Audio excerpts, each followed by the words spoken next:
ஆண்டவராகிய இயேசு கிறிஸ்து நாமத்தினாலே நன்மையான காலவேளையிலே உங்கள் அனைவருக்கும் என்னுடைய அன்பான வாழ்த்துக்களையும் ஸ்தோத்திரத்தை சொல்லிக் கொள்கிறேன்.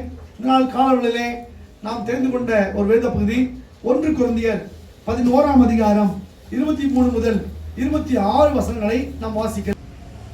இந்த காலவேளையிலே வாசிக்கப்பட்ட 1 கொரிந்தியர் 11ஆம் அதிகாரம் 23 முதல் 26 வசனங்களை நம்முடைய கண்ணோட்டத்துக்கு கொண்டு வருவோம்.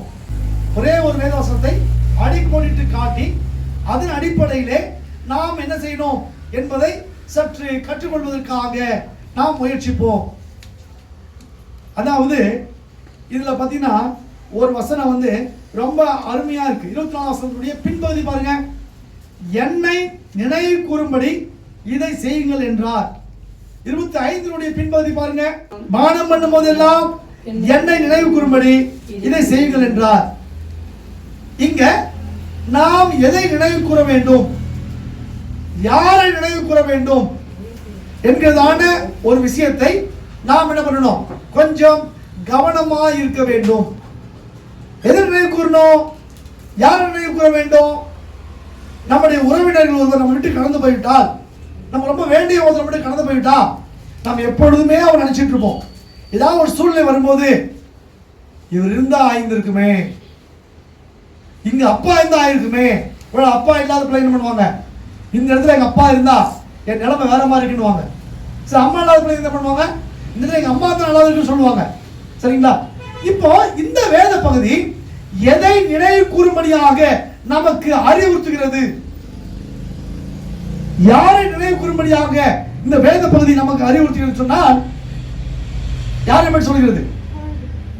அப்போஸ்தலன் பவுல் பற்றி சொல்லுதா, கொரிந்தியரை பற்றி சொல்லுதா, இயேசுவை பற்றி சொல்கிறது.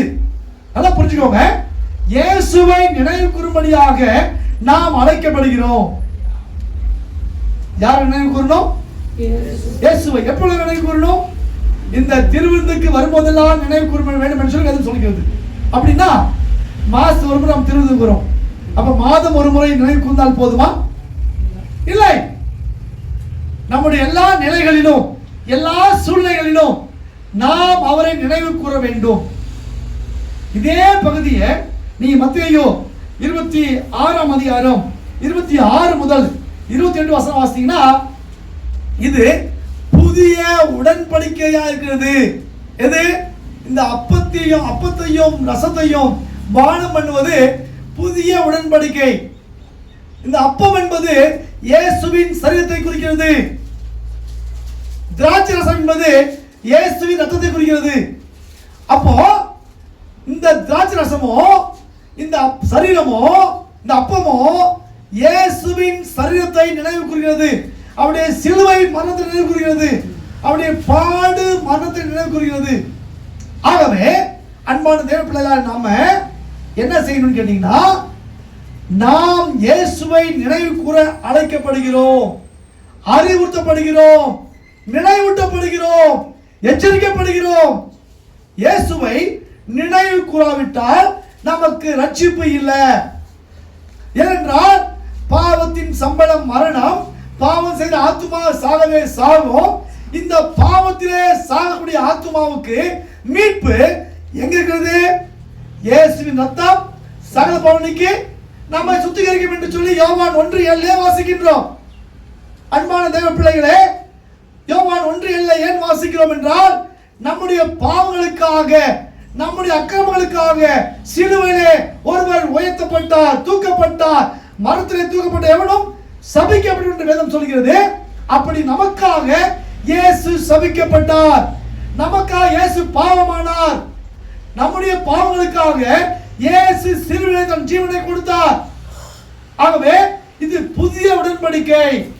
பழைய ஏற்பாடு உடன்படிக்கை என்ன தெரியுமா? ஒரு ஆடோ அல்லது கோழியோ ஏதோ ஒன்று பலியிடப்பட வேண்டும். ஆனால் புதிய உடன்படிக்கை இயேசு பலியானார். ஆமென். இனி பலியிட வேண்டிய அவசியம் இல்லை. திருச்சலை, தேவாலய திருச்சலை மேலிருந்து கீழாக இரண்டாக கிழிக்கப்பட்டது. காரணம், தடுப்பு சுவரை, பாவம் என்கிற தடை சுவரை கிறிஸ்துவின் ரத்தம் உடைத்தது.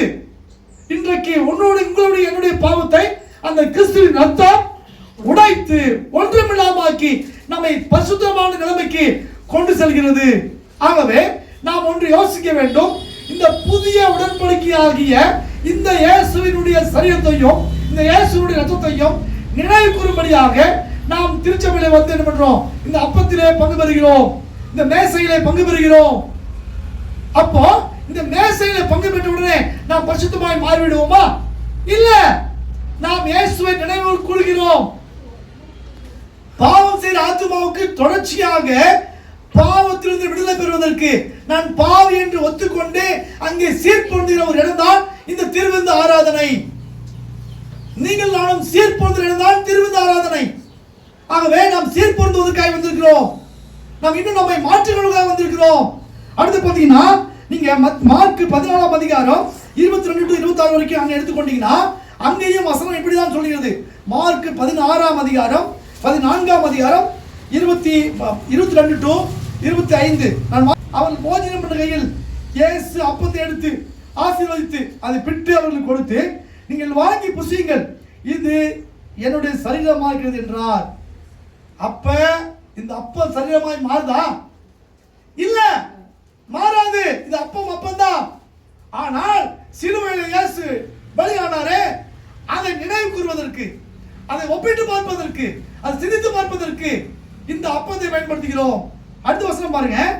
பின்பு பாத்திரத்தையும் எடுத்து ஸ்தோத்திரம் பண்ணி அதை அவர்களுக்கு கொடுத்தார். அவர்கள் எல்லாரும் அதிலே பானம் பண்ணினார்கள்.